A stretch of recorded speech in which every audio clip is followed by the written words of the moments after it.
Hi అండి, అందరికీ నమస్కారం. వెల్కమ్ టు గారెలు బురులు. ఈరోజు రెసిపీ సంక్రాంతి స్పెషల్ అరిసెలండి. చాలామంది అరిసెలు చేసేటప్పుడు డీప్ ఫ్రై చేసేటప్పుడు అరిసె వేయగానే బ్రేక్ అయిపోయి ముక్కలుగా విడిపోతుంటుందన్నమాట. అలా కాకుండా చిన్న చిన్న టిప్స్తో పర్ఫెక్ట్గా ఎలా రావాలో మనం ఈ వీడియోలో చూద్దాం. వీడియోని అస్సలు స్కిప్ చేయకుండా ఎండ్ వరకు పూర్తిగా చూడండి.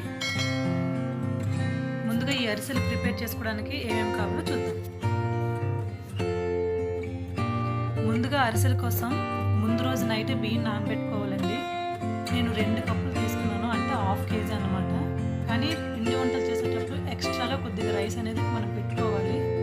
అందుకే హాఫ్ అనేది ఎక్కువ వేస్తున్నాను, హాఫ్ కప్పు. ఇవి కొద్దిగా వాటర్ వేసి రేషన్ బియ్యం కాబట్టి కొద్దిగా బాగా కడుక్కోవాలండి. ముందు రోజే బాగా కడుక్కొని 12 గంటలు లేదా 15 గంటల వరకు నానబెట్టుకోవచ్చు. ఇది ముందు రోజు నైట్ నానబెట్టుకొని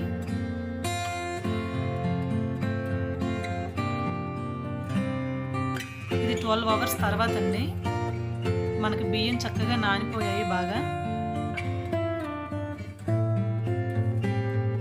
సో ఇది ఇంకొకసారి ఒక 2-3 సార్లు బాగా వాష్ చేసుకొని ఇందులో వాటర్ మొత్తం తీసేయాలి. ఇంకొద్దిగా మనకు వాటర్ ఉండిపోతుంది కాబట్టి ఇట్లా జల్లెడి దాంట్లో బాగా వేసుకొని మొత్తం వాటర్ అంతా తీసేయాలి. ఇలా తీసేసిన బియ్యాన్ని ఒక కాటన్ క్లాత్ మీద వేసి స్ప్రెడ్ చేసి ఒక 15 to 20 మినిట్స్ అట్లా వదిలేయండి. ఎందుకంటే మనం గ్రైండ్ చేసేటప్పుడు తడిగా ఉండడం వల్ల ముద్దుగా వస్తుంటుంది అనమాట. అలా కాకుండా అలాగని బియ్యం మొత్తం తడి ఆరిపోకూడదు, ఒక మీడియంగా ఉండాలన్నమాట.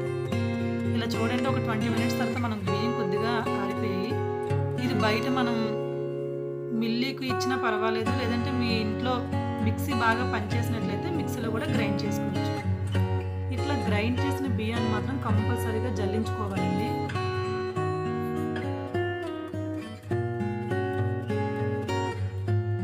కొద్ది తడిగా ఉంటుంది కాబట్టి మనం మధ్య మధ్యలో ఆ ఉండలన్నీ ఇట్లా బ్రేక్ చేసుకుంటూ బాగా జల్లించండి.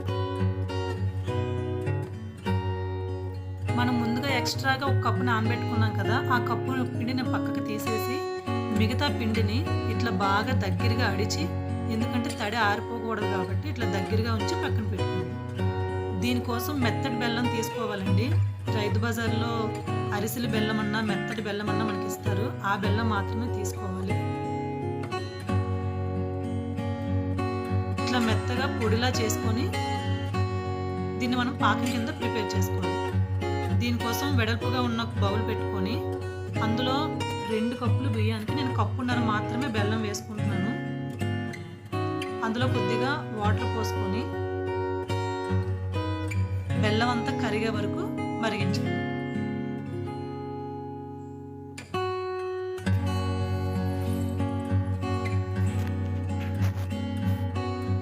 ఇట్లా బాగా కరిగిన బెల్లం నీళ్ళని ఒకసారి వడకట్టండి, ఎందుకంటే అందులో ఇసుక గట్ట ఏదైనా ఉంటే పోతుంది. ఈ వడకట్టిన బెల్లం వాటర్ని మళ్ళీ పాకం కోసం మరిగించండి.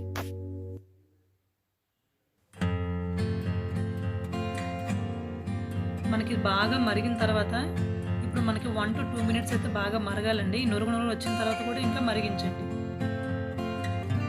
ఇప్పుడు పాకం వచ్చిన తర్వాత ఒక గిన్నెలో వాటర్ పోసుకొని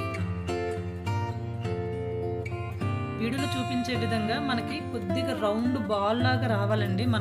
మన చేతులు తీసుకునేటప్పుడు జస్ట్ ఒక రౌండ్ బాల్ లాగా వచ్చేలాగా ఉండాలి. మనకి ఈ కన్సిస్టెన్సీ వస్తే చాలు. ఇంతకన్నా కొద్దిగా గట్టిగా అయిందంటే అరిసెలు కొద్దిగా గట్టిగా వస్తాయి అన్నమాట. ఇప్పుడు మనకు ఉన్న పిండిని కొద్దిగా యాడ్ చేసుకుంటూ బాగా కలుపుకోండి. ఫస్ట్ టైం చేసే వాళ్ళైతే ఎవరైనా హెల్ప్ ఉండాలండి, ఒకరు కలుపుతూ ఉంటే ఒకరు బియ్య పిండి వేసేలాగా ఉండాలి.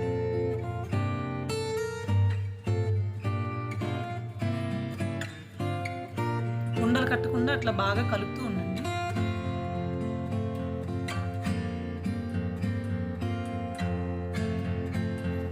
ఇందాక మనం బియ్యం పక్కన కొద్దిగా బియ్య పిండిని పక్కన పెట్టుకున్నాం కదా, ఇలాంటప్పుడు ఒకసారి పాకం పలచగా అయినా ఒకవేళ మనకు ఆ కన్సిస్టెన్సీ గట్టిగా రాకపోతే అలాంటప్పుడు పిండి వాడుకోవచ్చు అనమాట.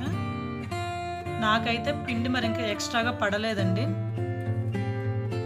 ఇట్లా బాగా దగ్గరికి అయిన తర్వాత ఇందులో 2 టేబుల్ స్పూన్ల ఆయిల్ వేసుకోండి, ఎందుకంటే పిండి బాగా తడి ఆరిపోకుండా ఇది చూస్తుంది అనమాట.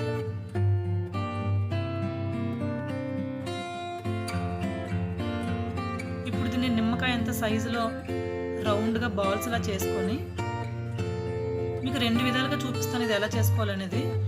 ముందు ఒక ప్లేట్ లాంటిది కొద్దిగా ఆయిల్ రాసుకొని ఇట్లా స్ప్రెడ్ చేసుకోండి. మీకు ఏ సైజులో కావాలంటే ఆ సైజులో స్ప్రెడ్ చేయండి.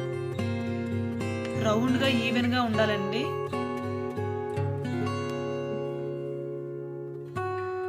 ఇది చూస్తున్నారు కదా, వీడియోలో చూపించే విధంగా చక్కగా రౌండ్గా నేనైతే ఈ సైజులో, మీకు పెద్దగా కావాలనుకుంటే పెద్ద సైజులో చేసుకోండి.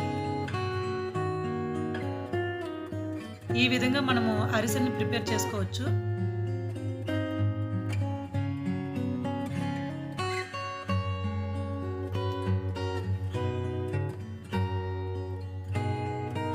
లేదు ఇలా ప్లేట్ మీద కాకుండా ఆయిల్ ప్యాకెట్ ఉంటుంది కదా, దాన్ని ఒక సైడ్ అనేది కట్ చేసి దాని మీద కూడా మనం అరిసెలు ప్రిపేర్ చేసుకోవచ్చండి. ఇదైతే ఇంకా సింపుల్గా మనం తీసేటప్పుడు ఒక ప్లేట్కి కాకుండా ఇట్లా ఆయిల్ ప్యాకెట్కి అయితే మనం తీసేటప్పుడు ఈజీగా వస్తుంది.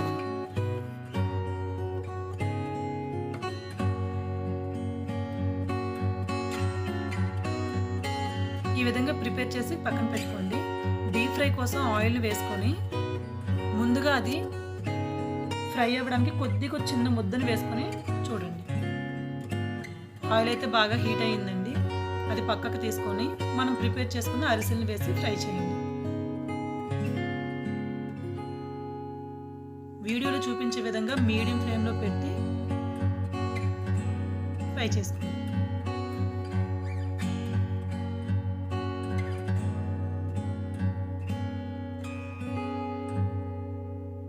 ఇట్లా అది కొద్ది పైకి వచ్చిన తర్వాత దాని మీద కొద్దిగా ఆయిల్ వేస్తూ ఉంటే అది బాగా పొంగుతుందండి. చూసారు కదా ఎంత బాగా పొంగుతుందో. అది ఒక పక్క ఫ్రై అయిన తర్వాత మళ్ళీ టర్న్ చేసుకోండి.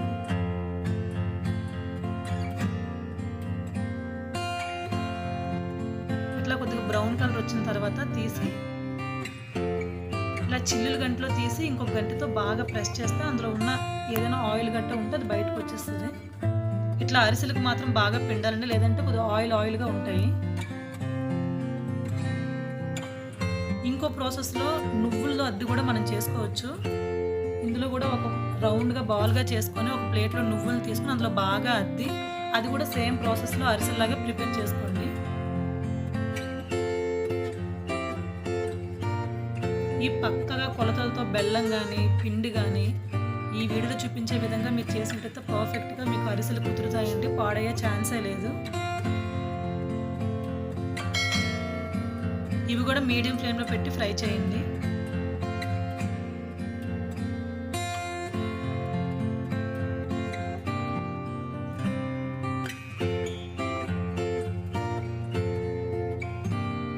సో మీకు గనక ఈ వీడియో నచ్చినట్లయితే లైక్ చేసి షేర్ చేసి మా ఛానల్ని తప్పకుండా సబ్స్క్రైబ్ చేసుకోండి. Thank you for watching.